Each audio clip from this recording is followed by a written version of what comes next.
In India, we all follow a set pattern on how we lead our lives. The most of us generally adhere to a set of expectations society has for us. We complete our schooling, go to college, then go for a master's degree and then get a job.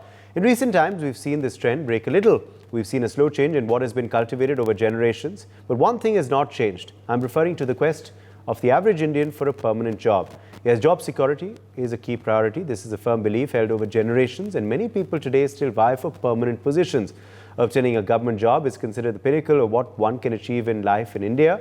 Now there is a scheme that challenges this, the Agnipath scheme. This scheme allows for patriotic and motivated youth to serve in the armed forces for a period of 4 years. It has been designed to enable a youthful profile of the armed forces. Post the period of 4 years, all Agniveers will go back to society. However, based on organizational requirements and policies promulgated, 25% Agniveers who have exited will be offered an opportunity to apply for enrollment in the regular cadre. This has been a major flashpoint in the political arena. A major debate has been raging in Parliament too on this issue. In fact, today as well, between the Defence Minister and opposition leaders.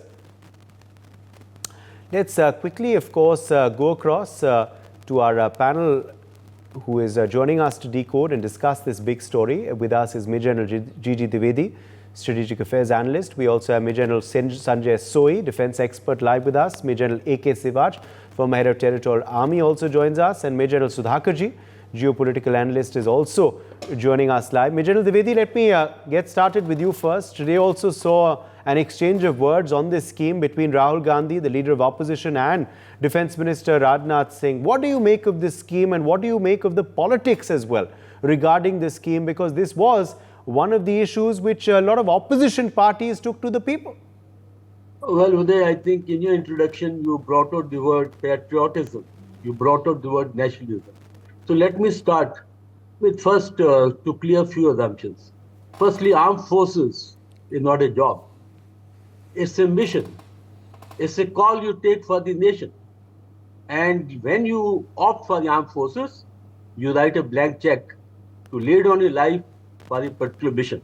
So therefore, let's not confuse the armed forces with a job or with an employment or with a permanent avenue. Not really so. And also, this issue should not be politicized because security of the country, the armed forces, are above any politics or any personal interest of any individual or a leader.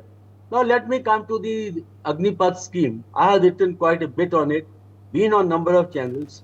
Let's say that what are the two assumptions on which the scheme was launched ceremoniously. One was that to cut down the pension bill, and second was to make the army youthful.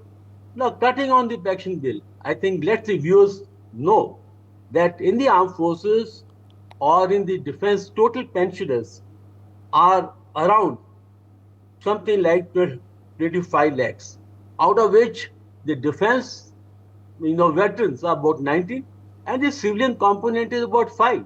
But when you take the pension bill, the civilian who are just 20% eat of the 40% of the bill, and the veterans who are 80% just get the 60%. So this is one area where they have gone for a very easy option and not address the civilian component. And secondly, when it comes to the age factor, having fought the war with 2 days service in 71, commanded by battalion sergeant, physical fitness is not the only age or your physical fitness, it's mental robustness, ruggedness, and it takes about 6 to 7 years to get a good seasoned soldiers, and therefore you peak your physical fitness on 28-30. Now, 2 more points which I want to give it out. First, the tour of duty scheme was borrowed as a concept from the Western nation, where they have paucity of people to join. But in India, as you rightly said, the patriotic nationalists are young people. There's a hordes of people want to join. Any recruitment rally, there's for one vacancy, there are 50 optees. So therefore, the tourists are not required in our context, because in the Western countries, the tourist soldiers go on assignment to stabilize situations. But in our context, we are facing 2 very professional armies, and they are contesting our borders. They are claiming our lands. So therefore, our situation is not at par with the Western situation. And secondly, what is the adverse impact it has had? You imagine a soldier who just trained for 6 months, and today the warfare is very complex. You require a soldier to be trained fully for 1 year. And secondly, now you have created two classes of soldiers. One who are Agniveers, who are competing with each other to get the permanent position. There are two different scales of sacrifice. Lately, we had two Agniveers who laid down their life, and they were given only a compensation, monetary compensation package, where the regular soldier gets full benefits, full pension. And secondly, these Agniveers, once they are discarded, I have talked to a number of them. I belong to Punjab and I have been on it. They say, sir, once we are discarded, we will not be able to show our face in this society because we will not be called the proud veterans, we will be called the discard.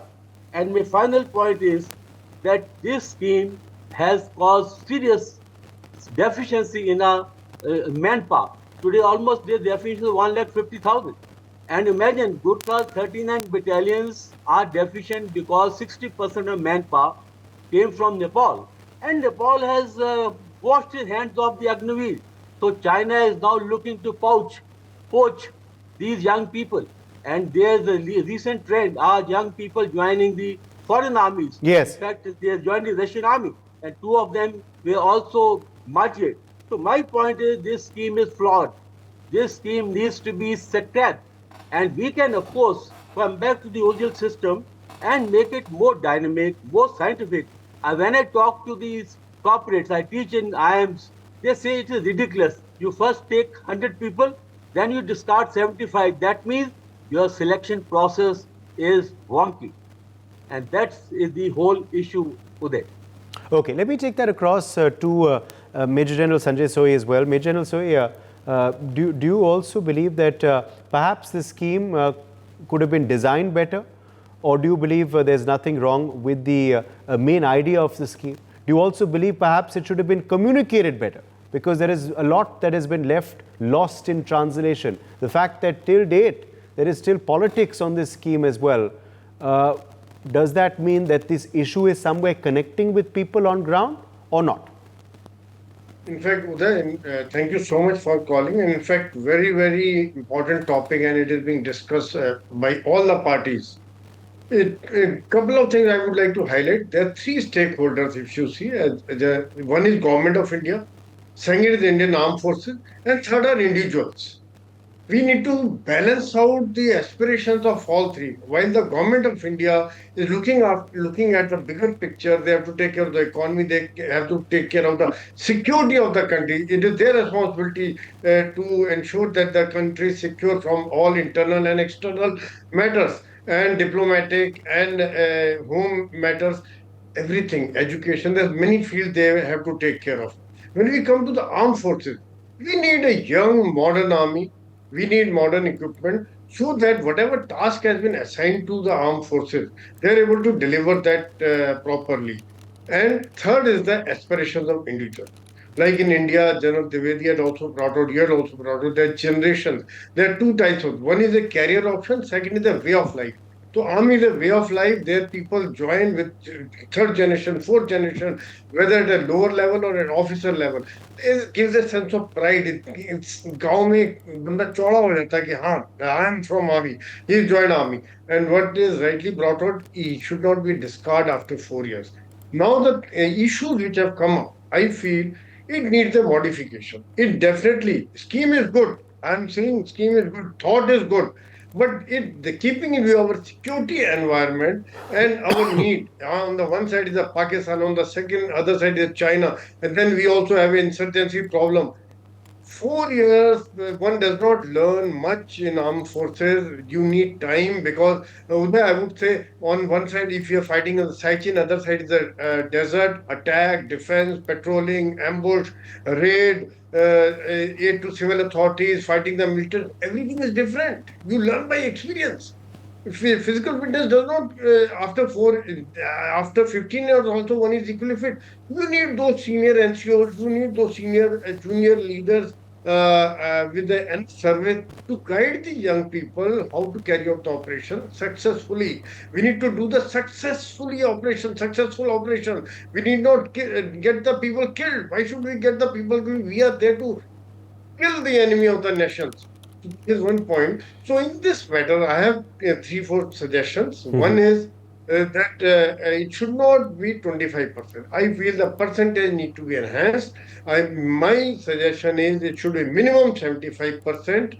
And the 4 years is also very less time. Probably we need to think of slightly more time for them, about 7 to 8 years of time, so that they also learn when they go out. Then by then they are able to accumulate enough money, enough experience, and then they are also absorbed by the civil. And third thing, which you have rightly brought out, this need to be conveyed very properly. This need to be conveyed in a positive manner, and there should be a guarantee, or there should be a positive message of absorption in the CAPF, in the other government agencies, in the paramilitary forces.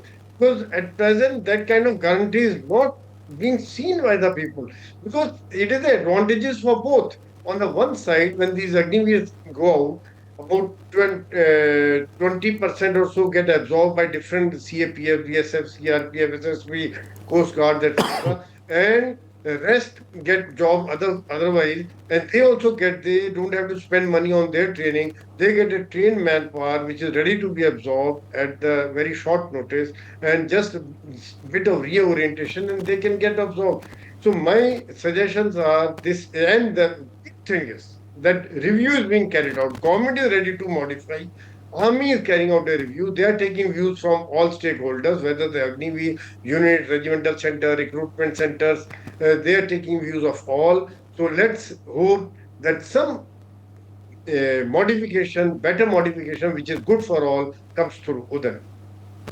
Okay, let me take that, in fact, across to Major General Sudhakarji as well, before I also bring in further comments, of course, on this big story from Major General Sivach as well. Major General Sudhakarji, on this big issue, do you believe that it should continue to be politicized as well? What do you make of the politics as well that has erupted on this scheme? And do you believe that it's a smart scheme to make the army youthful?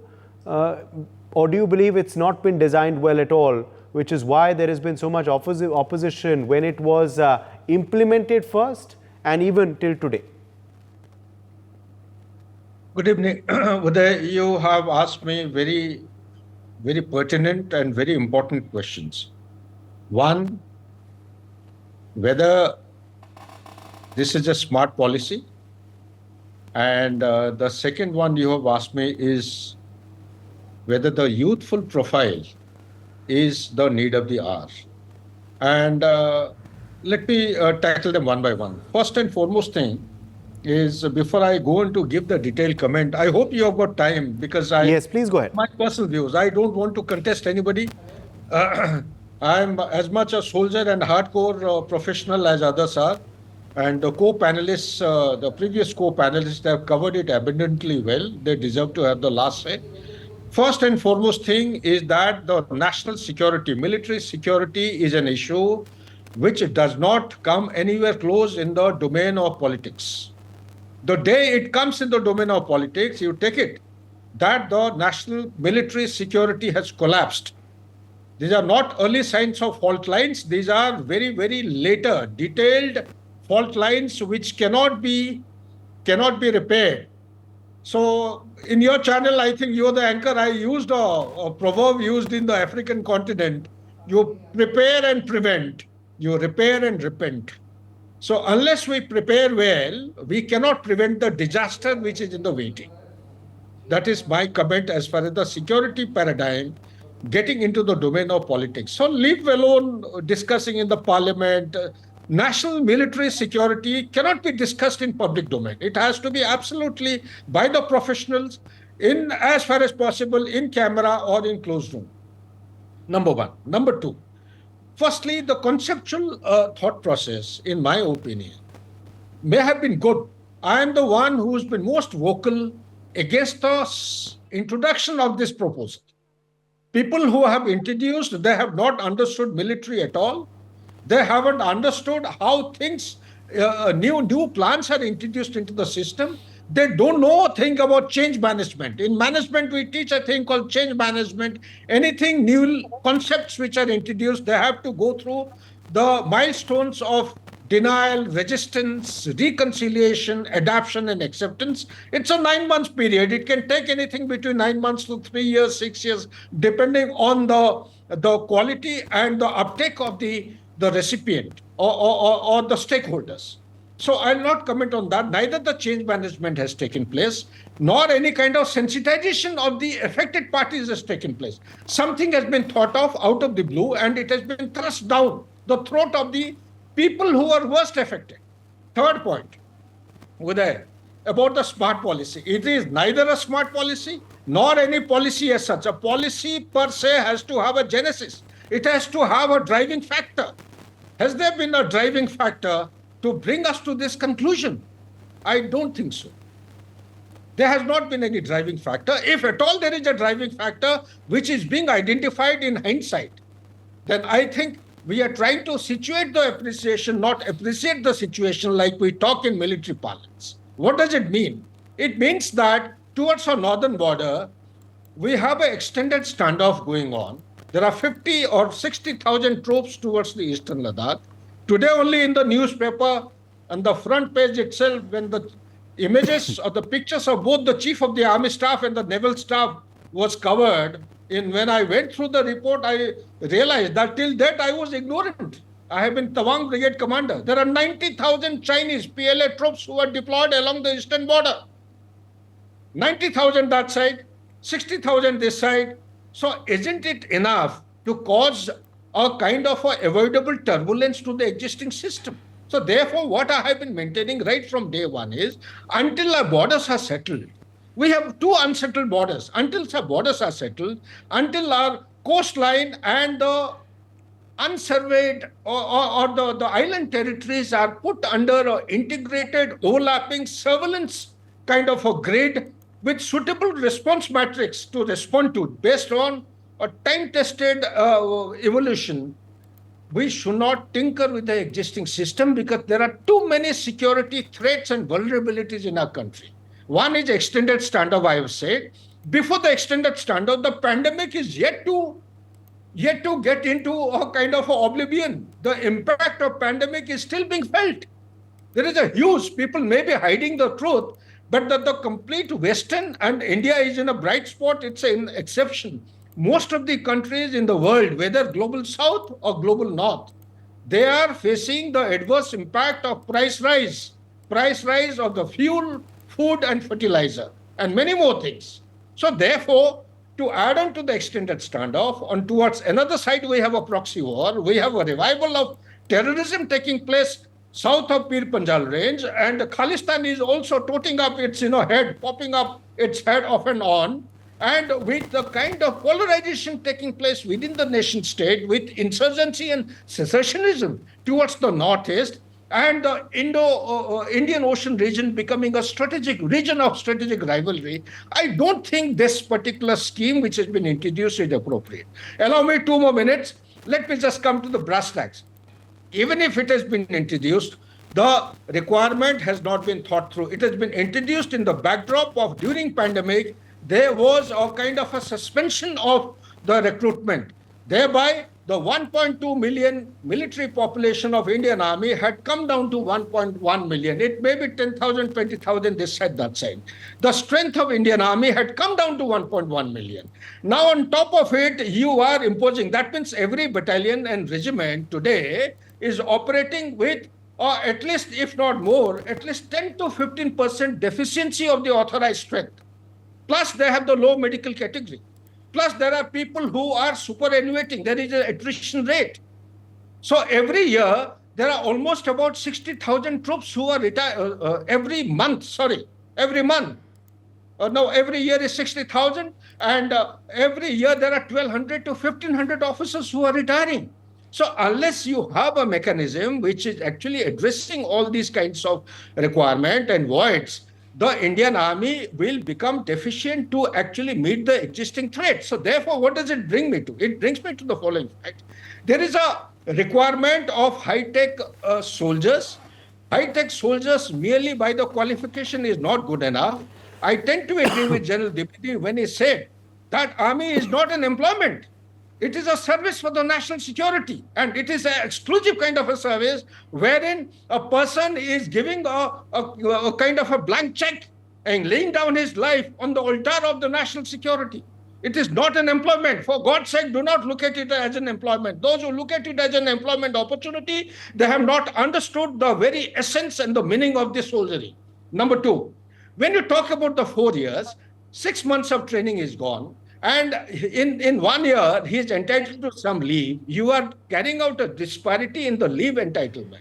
The terms and the conditions of a regular soldier who has been serving in the past and the terms and conditions of the Agniveer, the moment you bring in a kind of a difference, there is going to be a second-class citizen in the army which is known for its across the board or a kind of a universal application of the rules and regulations. So therefore, in a very, very stable and kind of a disciplined environment, you have brought in an avoidable difference Yes. in the terms and conditions, which is causing a lot of disaster. Therefore, my recommendation is, first and foremost, the tenure should be not 4 years, it should be 7 to 8 years.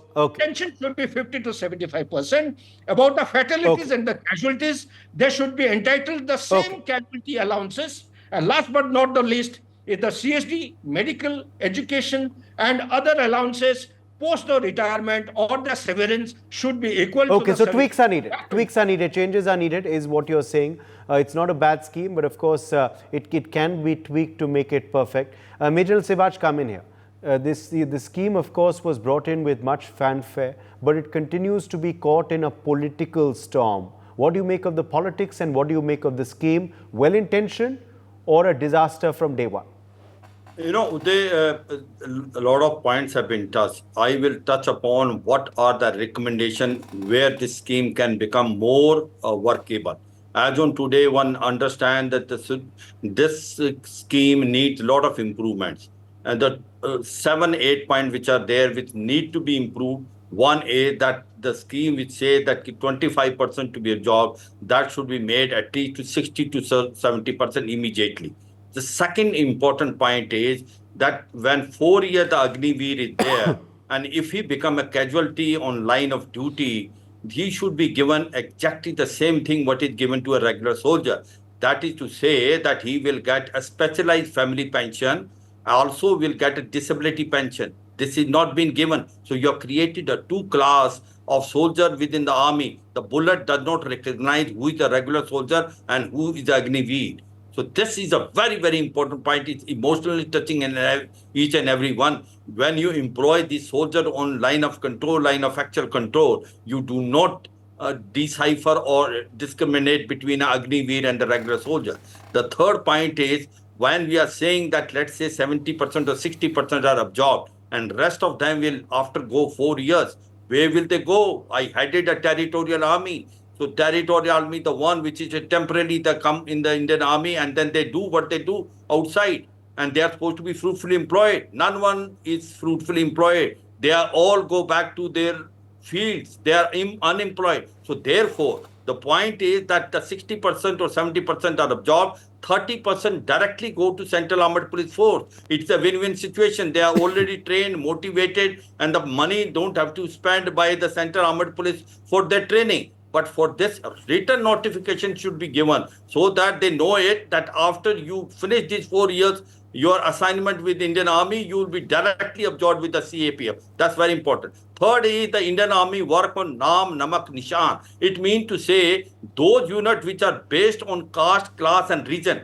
which infantry unit like Jat Regiment, Siklai, Madras Regiment or Bihar Regiment, all these have earned their name over a period of time. Why are we now tampering with that, with all India, all class? Kindly maintain that. That is very important. They have proved in every war that they are the best soldier in the on the ground, on the field. So therefore, I suppose this Naam, Namak, Nishan should continue. The next point is the Gorkhas, as far as in Indian Army concerned. The Gorkhas in Indian Army has been the backbone of Indian Army, and there are 40,000 Gorkha soldiers in 6 regiments. As on today, for last 3 years, no Gorkha from Nepal has been recruited. Because what is the Nepal government saying is, if you leave 75%, where we will take them? Our economy is very small. We can't absorb them. So my take is, understanding has to be there between the government of India and Nepal government. Give them some more concession. Do not lose out this Gorkha soldier who have shed blood for Indian army and India for so long. We have to work out a mechanism where they will continue staying with us. The next point is that consider this for 4 years a pilot project. In case if we find that there is a requirement of some change in terms and conditions, kindly do it. Third thing is that instead of you having this 4 years, which is too less, because you need at least 7 to 8 years in case if you want to utilize the expertise which he has gained over a period of time. So 4 years is too less, minimum 8 years, Right. increase to 70%, and also ensure that they are permanently absorbed in CAPF. And another very important point is, do not demoralize the Indian army. They are the strength. Today, you need a strong, a regular army to fight against Pakistan and China. And Indian army is the backbone of the nation. And you maintain that by ensuring that they fight till the last. And this can only be done with the army which is there. But if these recommendations are met, if these changes are done, I suppose it will be a win-win situation for both the things. Okay. For more such videos, subscribe to the NewsX YouTube channel, hit the bell icon.